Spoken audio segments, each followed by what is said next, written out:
Welcome to the InStory show. I'm Devorah Spilman, your host, and our theme is what does it mean to expand into a new story? And how do you come out of hiding and dare to be seen for who you really are by saying yes to your soul and telling your story? And today I am thrilled to welcome Erica VanEaton. Hi, Erica. Hi, I'm excited to play with you today. Thanks for Yeah, having me. me too. It's really fun to see where we go. Yeah. So I'm going to read a little bit about you and then we'll dive in. So Erica VanEaton is a channel, energy intuitive, and author whose work bridges sacred geometry, nervous system regulation, and multidimensional awareness. Through channel transmissions and healing activations, she guides others to steward their energy, access inner authority, and embody their highest soul expression as conscious creators of their reality. Oh, it just sounds so good. So much fun. All right, so you get to answer what everyone answers, which is what does expanding into a new story mean to you? For me, expansion always we would like. Okay, so channeling is already coming in. When I start with a we, like it's me, my high self, my guides coming forward. But personally, for me, what's always been the most important thing for this work, for what I do, and why I channel and teach and heal all at the same time is empowering you to speak from the seat of your soul, to create a story from your soul rather than programming and pain. So, expanding into a new story, arising from the seat of your soul, and expressing through that. What do you want to experience from a soul's perspective? You're right up my alley. I mean, I have a whole course called the Soul Story course. So Mhm. I'm right there with you. And I think what is exciting about this series and the summit and what we're up to these days is that we have different points of entry to how to do that. So Mhm. I would love for you to talk a little bit and a little bit of your story of how did you come into this channeling work? Because most of us did not start our careers with this. No, I started out in the medical field. I worked as a cardiac ultrasound sonographer for over a decade in the hospital.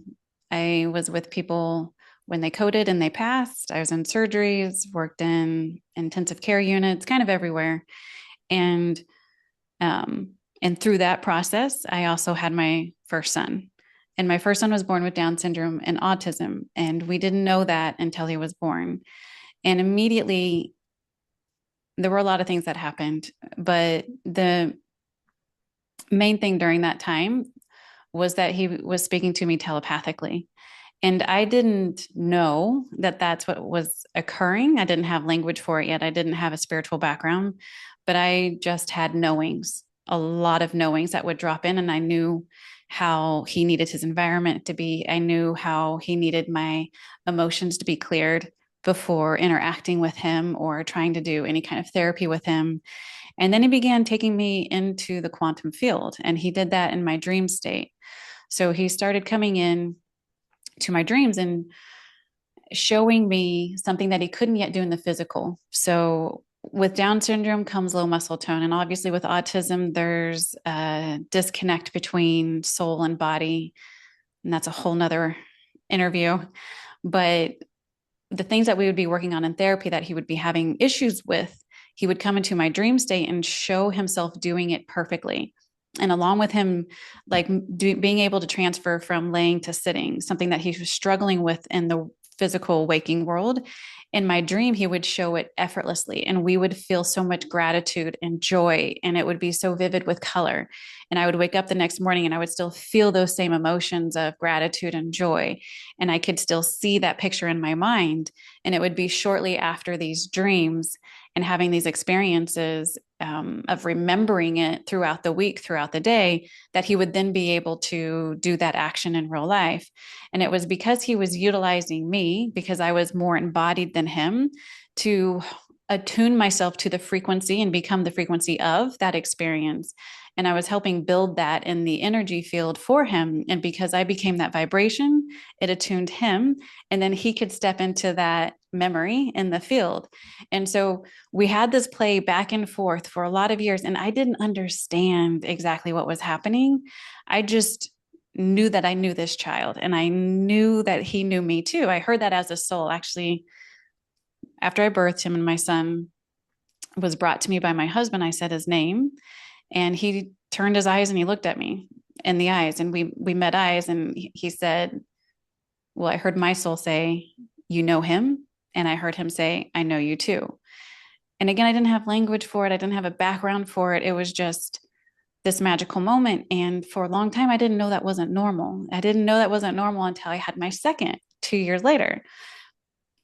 And I didn't have that experience at all with him. And in fact, I remember thinking to myself, I don't know this child.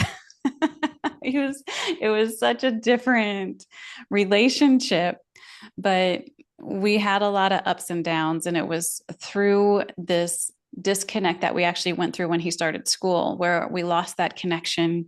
And a lot of things started to happen that weren't positive, that led me down a path of depression. And I had to go inward and start breathing just to find some semblance of peace from the shame and the insecurities that were like mounting on top of me. So I started breathing during their nap time. And it was during that breath work during their nap time that I started to find moments of peace. And then I noticed when I felt peace, the kids were experiencing peace. Everything started to run a little bit easier. And then the more I got into it, then his soul started coming to me more consciously, and I could hear and interact with it. And at that point, I began to understand that he was been my master teacher this whole time, and he was just very patiently waiting for me to figure it out. So often a voice for him, because him and others like him have a difficult time expressing the wisdom that wants to come through him. So our conversation today is and has always been very important to me. That's why I channel, teach, and heal all at the same time, because our role, I feel, as healers is to help you embody and feel empowered to heal yourself, to express yourself, and to learn the tools that work for you to cut through all the noise and all the programming. So. Wow. Okay.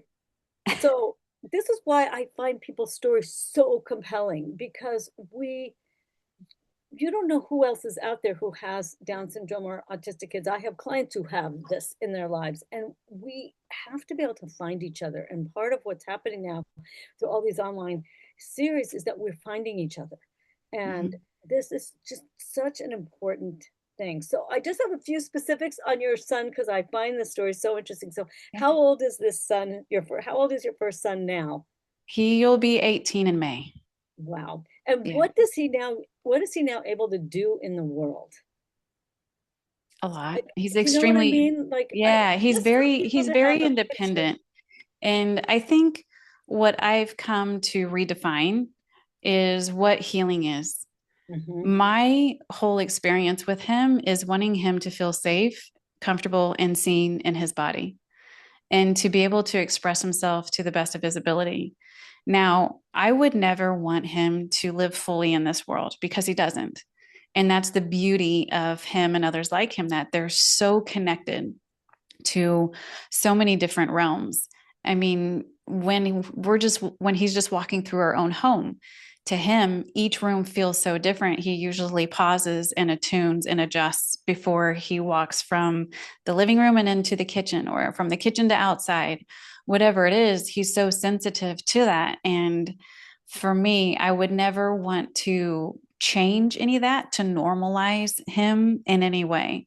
So for me to say, what can he do in this world?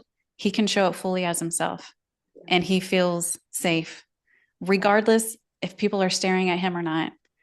He does not care. And his ability to now have a boundary, energetic boundary. So what led us down this path is that he was getting consumed by whatever energy was in the room. I could see it clearly in the hospital. If someone was in a highly emotional charged state, it affected their heart function, affected their heart regulation. And if I would start talking to them and calm them down, their heart would become more regular. I could get better quality images. And with him, he was becoming highly dysregulated when he was going to school because there was so much energy there and he didn't have a boundary for that. So a lot of the questions that I began asking in meditation was, how can I help him feel comfortable in his skin? How can I help him embody more, bring his soul down more into his body and express through that and not become a mirror to the expression of whatever's happening around him? So what he can do is he's extremely independent because we give him space to be so. He loves to work, so he works through school and does a lot of things through that way. He doesn't apologize for when he needs a break, and he will tell you, I need a break. He will tell you, I need alone time. He makes no apologies for what he needs and why he needs it. And I think that is beautiful. And we all have a lot to learn from I that. was gonna say we could. More and more I'm hearing this as how you're using what you've learned with him as teachings for all of us. Mm-hmm. We're all just better at hiding, Masking. at Mm-hmm. masking. Yeah, Yeah. right, right, Yeah. And so it's unraveling all of that. And how can we become the greatest soul expression? right. And we have to be authentic to ourselves. But so much of the human language is messy. You Mhm. know, parents say or teachers say or your boss says that they feel fine, but you can feel that they're not fine. So now we have this mismatched language of an emotion, and so frequencies are messy. So we're unraveling all of that and we're undefining, unlabeling words and cultures and all of that. And we're starting to deconstruct everything so that we can remember that we're all soul, Right. we're all source, and we're all each individualized aspects of source. And that's what makes us unique. But our origin point is the same. But you came here to express your origin point in the only way that you can. I can never express the way that you can, and I'm not meant to. So it's unraveling all these definitions and all these labels that we've created so that we can express the seed of our soul and find purpose and express purpose. Even if I mentor clients, and sometimes I mentor people you wouldn't think, like a lawyer and a doctor and a teacher, you know, but it's them finding their greatest expression through that work and allowing that light to shine because it affects the ripple effect of that we all have is far greater when we are expressing the seed of our soul than when we're expressing someone else's. Mhm. Absolutely. All right. So tell me, first of all, c congratulations. I just love this story so much that the wisdom you gained from your son and how you've turned that into his supporting him to live the life that he's meant to live, but also to turn it into the work you do with all different kinds of people. So, Mhm. is there a story about how you turned this into your work? Yeah. Well, it has to do with my son again. So I started doing energy work at home. Um, but we moved. I got the hit that we needed to leave the state that we were in, Kansas, and we needed to move somewhere closer to an ocean because the kids needed the negative ions that were coming off to for a lot of different reasons. So the closest that we can get and still be semi decent close to family is Texas. And so we moved down to Texas, and right away the kids get invited to a pool party, and we're there, and my son completely shuts down, and he's not able to talk, and he's kind of drooling out the side of his mouth, and none of this is normal for him. And I'm like, immediately, like, okay, we got to go. So as soon as we get back in the car, everything changes. His facial features change again. He starts becoming more expressive. He starts communicating again. And so that night, after everyone went to bed, I was like, okay, what? I asked his soul to be with me.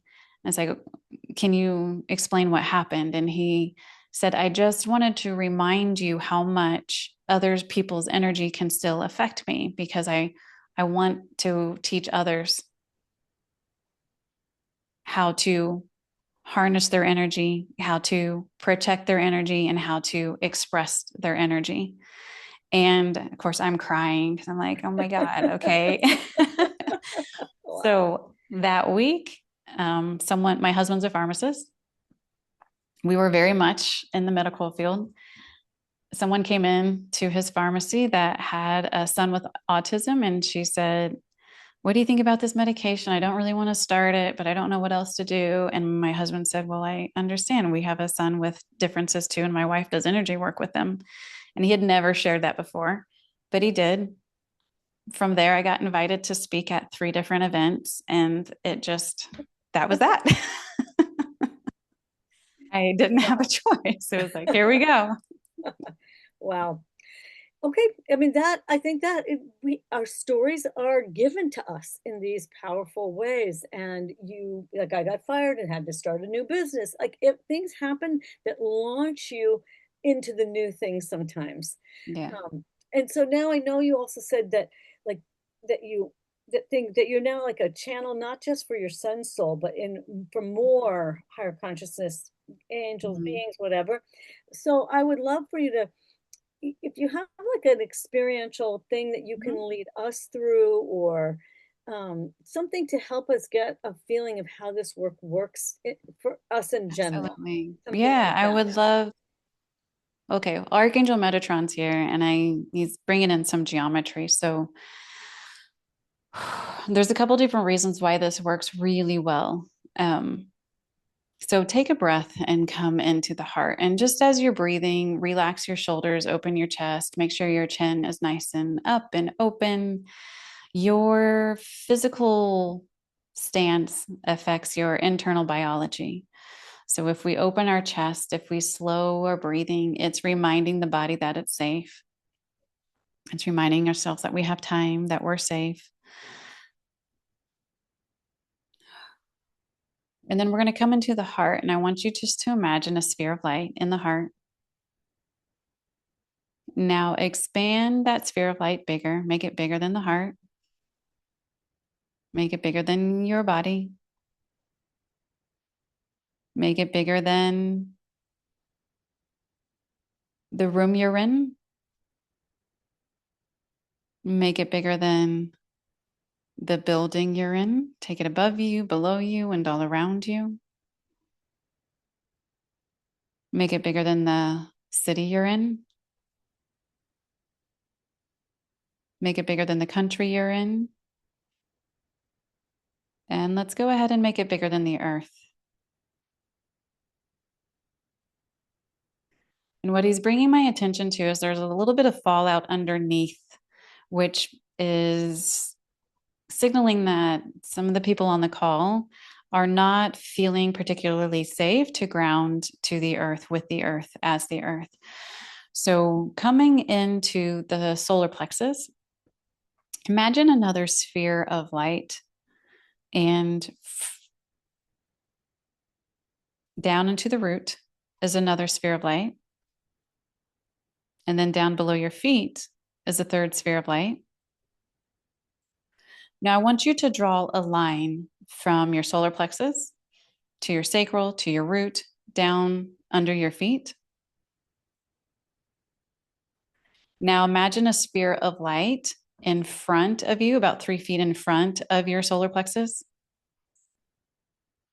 And draw a line of energy from your solar plexus to the sphere in front of you. As you draw a line from the sphere within you to the sphere in front of you, feel your energy moving out. When you focus on that line going down to your feet, feel your energy getting pulled down. Now imagine a sphere behind you, about 3 feet behind your solar plexus, and draw a line of energy from the sphere within you to the sphere behind you, and feel your energy getting pulled back. Now, from the sphere behind you, draw a circle from the sphere behind you, all around you to the sphere in front of you. Feel your energy move out and around. Now, from the sphere in front of you, draw a line of energy around to behind you.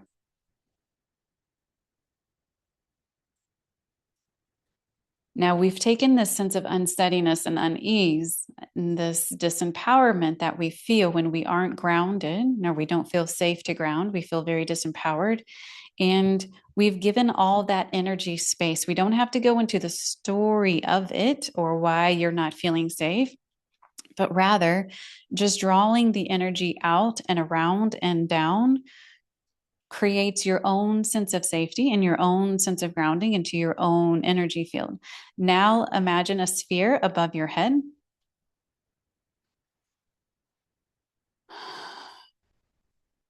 And draw a line of energy from your solar plexus up through your heart, up through your throat, up through your third eye, up through your crown, connecting to the sphere above your head.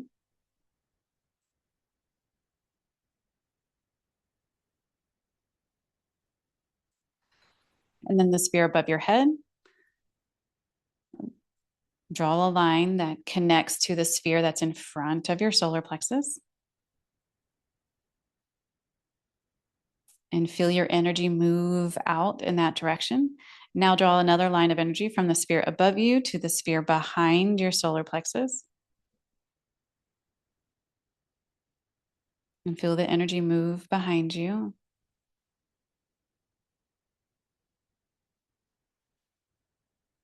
Good. And now imagine energy running from the sphere above you down all around you, encapsulating you from top to bottom, following the lines all the way down to the sphere under your feet.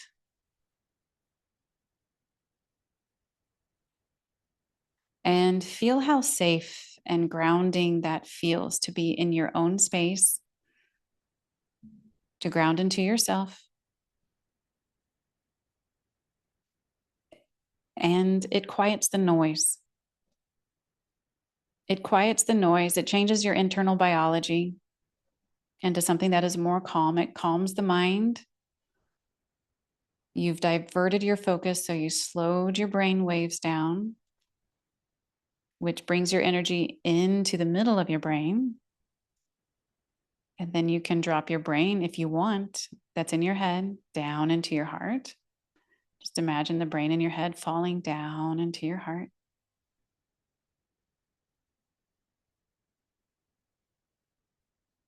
And now you can feel energy in your heart. And this is the seat of your soul.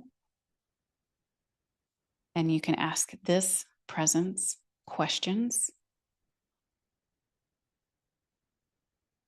And you can feel if it expands or it contracts with each question. You can ask this seat of your soul how it would like to express itself through you.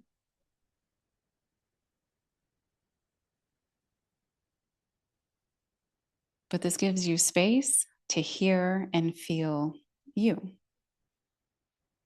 It cuts through the programs, it cuts through the beliefs, it cuts through the noise and the chaos and the busyness and the distractions, and it just moves you into your heart.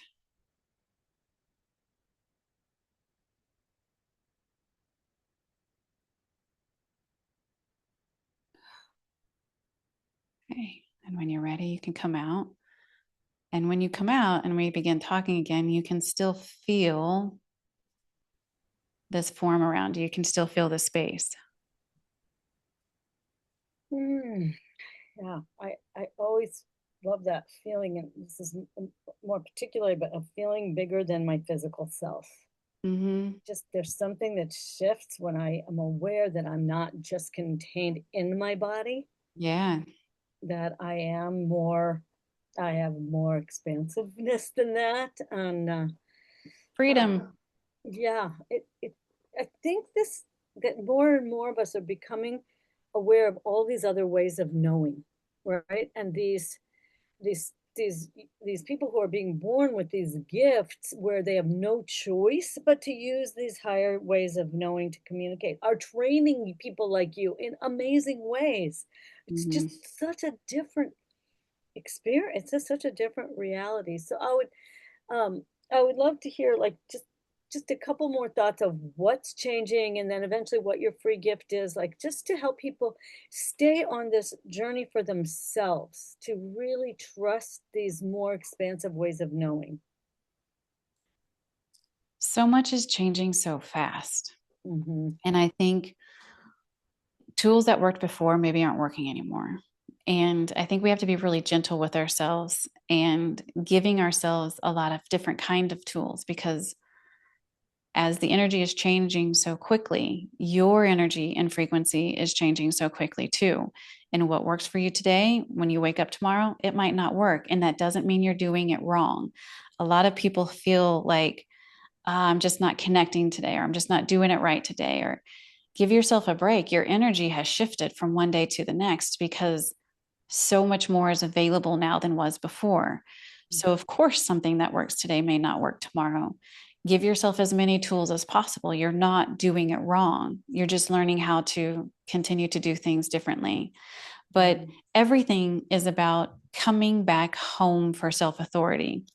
I think everything in the world today is directing us back home to self and giving us the notion, showing us that we have to stop being so codependent on structures outside of ourselves to give us direction. Everything has to come back in so that we know what's true for us, because we each have our individualized truths, because we are each different aspects of source. So there's not one universal truth that works for everyone.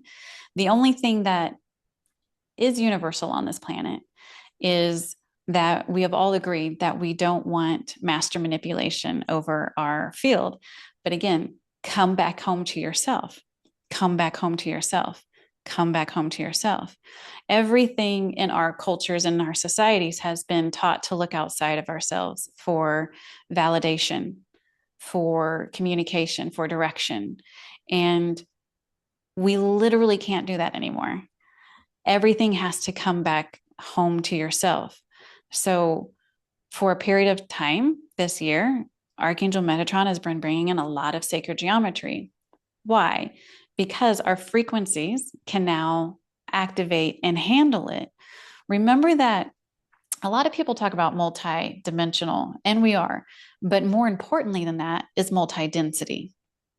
We are never going to leave just the third dimension. We're always going to reside in the first, second, third, fourth, fifth, and beyond dimensional spaces. And within each dimensional space are different densities. It's like a layered cake or like a really flaky biscuit.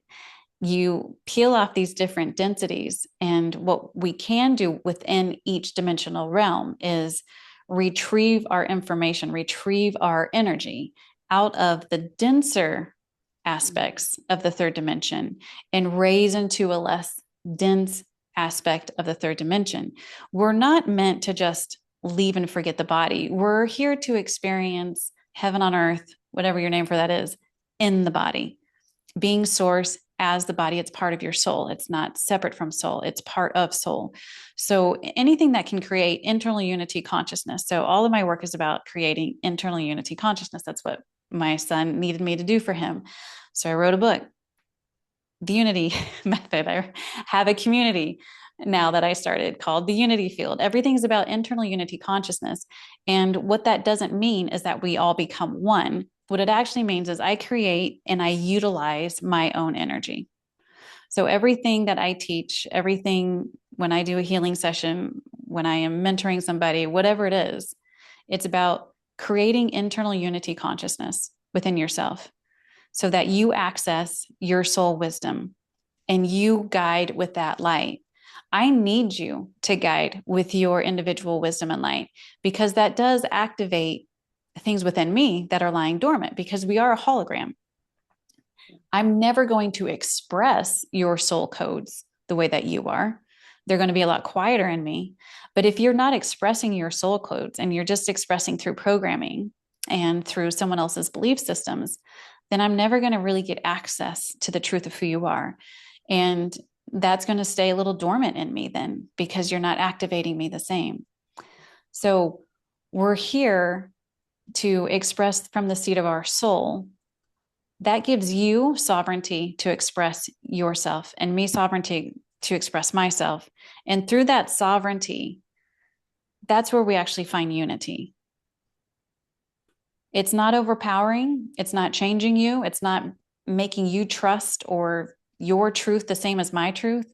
It's individualized truths, but creating harmony from that. So everything that I teach is for that, is an expression of that. And that's what I feel from you. So that's why it's easy to come on here and have the same kind of conversation.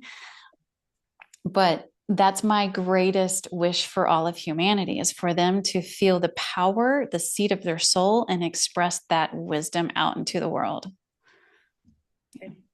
That's such a beautiful description, and that is what's happening now, is we're learning how do we talk about this, because we didn't even know how to talk about it. Mm-hmm. And so, like, I'll always talk about your soul story. You're saying the seat of your soul, but for me, it's like, if you don't have your story, no one's gonna know.